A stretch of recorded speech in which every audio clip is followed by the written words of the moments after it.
Your honour, Pratyush Sengupta versus Arna Chatterjee এবং অনিমেষ চ্যাটার্জির কেসের মেয়াদ সংক্রান্ত যে হিয়ারিং আজকে আছে, আপনার অনুমতি সাপেক্ষে আমরা সেটা শুরু করতে চাই। অনুমতি দেওয়া হলো। ইয়োর অনার, এটা একটা মার্ডার কেস। সংকল্প চ্যাটার্জি একজন তরুণ আইটি ইঞ্জিনিয়ার। উনি বিদেশে সেটেলড। উনি ওনার তরুণী স্ত্রীকে নিয়ে ওখানেই থাকেন। উনি দেশে ফিরেছিলেন কিছুদিনের জন্য। বিদেশে ফিরে যাওয়ার ঠিক পূর্বে একদিন সকালে কোনো একটি কাজে সংকল্পবাবু বাড়ি থেকে বেরোন। সংকল্প চ্যাটার্জি সেই সময় তার স্ত্রীকে বলে যেতে পারেননি উনি কোথায় যাচ্ছেন, কারণ ওনার স্ত্রী ঘুমন্ত অবস্থায় ছিলেন। দুদিন ওনার আর কোনো খবর মেলে না। দুদিন পরে পুলিশের কাছ থেকে খবর পেয়ে সংকল্প চ্যাটার্জির স্ত্রী নিজে গিয়ে দেখে শনাক্ত করেন যে হ্যাঁ, ওটি সংকল্প চ্যাটার্জির মৃতদেহ।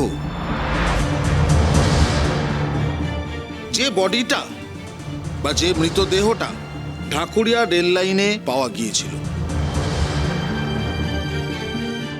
এই ব্রিফিংগুলো সব দেওয়া আছে ইয়োর অনার, তবু আরেকবার আপনাকে বললাম।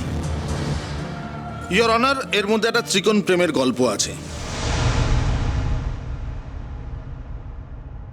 অর্ণা চ্যাটার্জি তার কলেজের বন্ধু হচ্ছেন প্রত্যুষ সেনগুপ্ত, এবং যাদের মধ্যে একটা সম্পর্ক ছিল বলে আমরা জানতে পারি।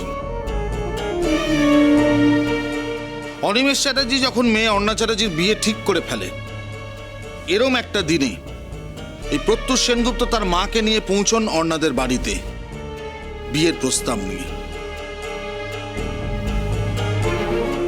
এবং যথারীতি অনিমেষ চ্যাটার্জি সেটাতে মানা করে দেন।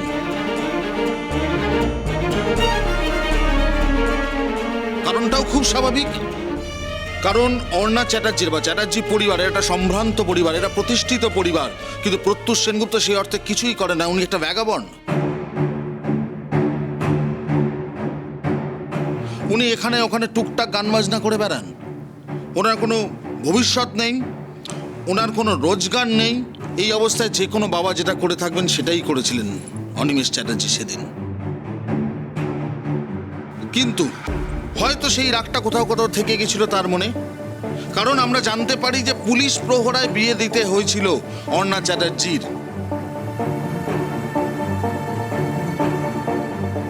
বিয়ের পরে তারা বিদেশ চলে যান, ওখানে সুখে সংসার করতে থাকেন। তারপরে কিছুদিনের জন্য তারা দেশে ফিরে আসে এবং দেশে সময় কাটিয়ে বিদেশে ফিরে যাওয়ার ঠিক আগে এই দুর্ঘটনাটি ঘটে। সংকল্পবাবু এতটাই ভালো মানুষ ছিলেন যে উনি অর্ণা চ্যাটার্জির থেকে সমস্ত ঘটনা জানার পর উনি নিজে থেকে যোগাযোগ করেন প্রত্যুষ সেনগুপ্তর সঙ্গে, এবং ওনার গানের অনুষ্ঠানেও যান। সে প্রমাণও আমাদের কাছে আছে। প্রত্যুষ সেনগুপ্ত এই সুযোগ নিয়ে এই সংকল্পবাবুর হাত ধরেই তাদের বাড়িতে যাতায়াত শুরু করেন। ইয়োর অনার, আমরা সিসিটিভি ফুটেজ খতিয়ে দেখতে পাই যে এরপর ধীরে ধীরে চ্যাটার্জি পরিবারে এই প্রত্যুষ সেনগুপ্তর এই সংকল্প চ্যাটার্জির হাত ধরেই কিন্তু যাতায়াত শুরু হয়,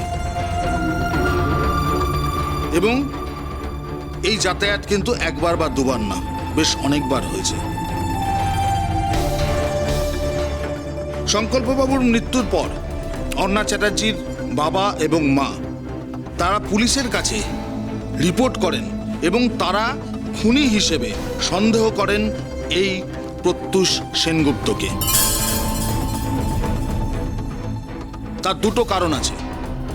এক, এদের দুজনের মধ্যে পুরনো একটা সম্পর্ক ছিল। দ্বিতীয়, চ্যাটার্জি বাড়ির সম্পত্তি। এদের প্রভূত সম্পত্তি, সেই সম্পত্তির লোভে সংকল্প চ্যাটার্জিকে খুন করা হয়েছে মাই লর্ড। আপনার কাছে করজোড়ে আমার একটাই আবেদন, এরকম একটা ঘটনার ক্ষেত্রে যার প্রতি একটা বিন্দুমাত্র সন্দেহ আছে ইয়োর অনার, তাকে ছেড়ে দেওয়া আমার মনে হয় তদন্তের ক্ষেত্রে ব্যাঘাত ঘটাতে পারে। সেক্ষেত্রে তাকে হয় পুলিশ কাস্টাডি বা জেল কাস্টাডিতে রাখাটাই সঠিক বিচার বলে আমার মনে হয়। মিলর্ড, আপনার কাছে আমার করজোড়ে একটাই অনুরোধ যে এরকম একটা মানুষ প্রত্যুষ সেনগুপ্ত তার যেন জামিন মঞ্জুর না করা হয়। কারণ এরম ধরনের একজন অপরাধীকে ছেড়ে দিলে সে কিন্তু যত সাক্ষ্য প্রমাণ আছে সেটা লোপাট করার চেষ্টা করবে। এরম একটা মানুষ যার শুধুমাত্র লোভের কারণে সংকল্প চ্যাটার্জির মতো একটা সৎ এত ভালো মানুষ যাকে এই দুনিয়া ছেড়ে চলে যেতে হয়েছে।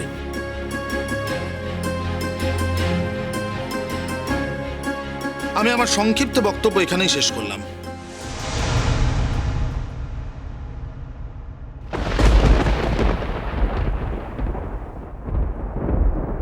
ইয়োর অনার, আমি প্রত্যুষ সেনগুপ্তর পক্ষে এই কেসটি লড়তে এসেছি। আমি আপনাকে কিছু কথা বলতে চাই। প্রত্যুষ সেনগুপ্তর কেন বেল পাওয়া উচিত সে বিষয়ে আমার কিছু সুনির্দিষ্ট বক্তব্য আছে। আপনি অনুমতি দিলে আমি কথা শুরু করতে পারি। অনুমতি দেওয়া হলো। Thank you your honour. বিশিষ্ট আইনজীবী দেবলোক দাশগুপ্ত আমার বহু বছরের পুরনো কলিগ। বহুবার আমার সুযোগ এবং সৌভাগ্য দুই হয়েছে ওনার সঙ্গে কেস লড়ার। অ্যান্ড ইটস মাই অনার যে আমি আরেকবার সুযোগ পেয়েছি ওনার সঙ্গে কাজ করার।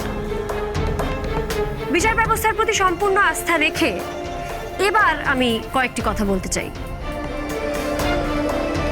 আমি খুব অবাক হচ্ছি যে ওনার মতন একজন প্রতিষ্ঠিত আইনজীবী কি করে প্রতি ছত্রে এতগুলি ভুল ব্যাখ্যা করলেন। প্রশ্নটা হচ্ছে, তাহলে কি উনি এই কেসটিকে যথেষ্ট গুরুত্ব দিচ্ছেন না?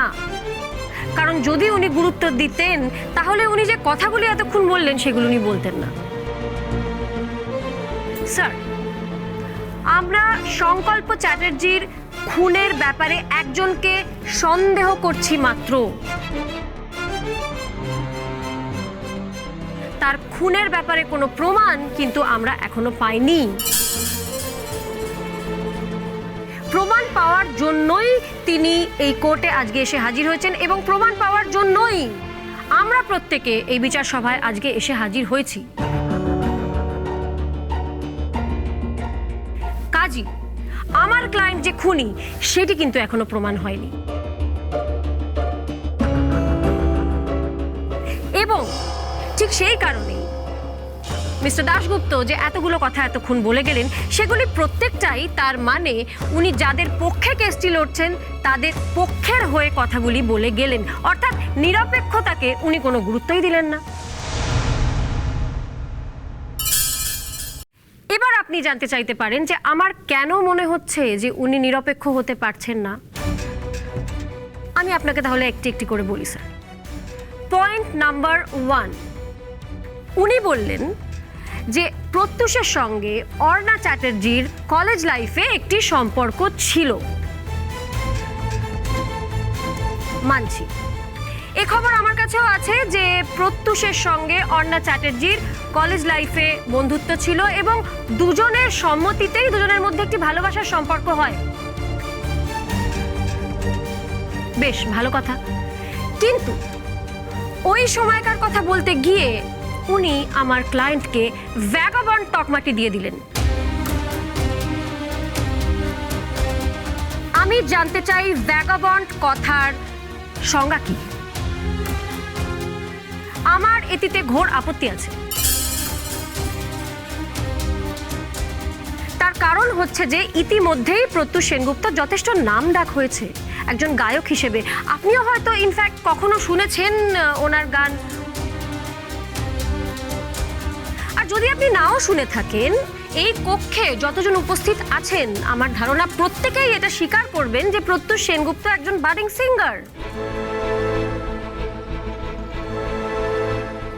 আমার কথা হচ্ছে যে সময়কার কথা দেবলোক দাশগুপ্ত বলছিলেন, অর্থাৎ প্রত্যুষ এবং অর্ণার কলেজ লাইফের কথা, সেই সময় উনি ওনাকে ভ্যাগাবন্ড তকমাটি দিতে পারেন না। তার কারণ সেই সময় প্রত্যুষ গায়ক হওয়ার স্বপ্ন দেখছিল, সেই সময় প্রত্যুষ গায়ক হওয়ার জন্য নিজেকে তৈরি করছিল।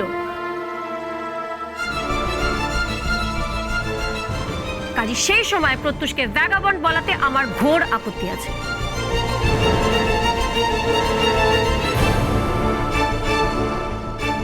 পয়েন্ট নাম্বার 2, মিস্টার দাশগুপ্ত কি করে জানলেন যে প্রত্যুষ শুধুমাত্র ভালোবাসার তাগিদেই অর্ণাকে বিয়ে করতে চায়নি?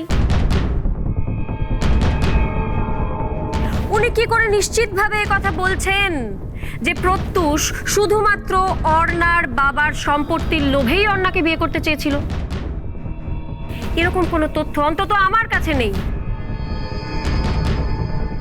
তার মানে উনি যে এতক্ষণ ধরে গড়গড় করে এই কথাগুলো বলে গেলেন, সেগুলি উনি নিশ্চয়ই অর্ণা চ্যাটার্জির বাবার কাছ থেকে জেনেছেন, অথবা উনি নিশ্চয়ই যে পক্ষের হয়ে কেস লড়ছেন সেই পক্ষের কারোর কাছ থেকে কথাগুলি জেনেছেন। অর্থাৎ এই কথাগুলির মধ্যে ওনার কোনো নিজস্ব বিবেচনা, নিজস্ব বিশ্লেষণ কিছু নেই স্যার।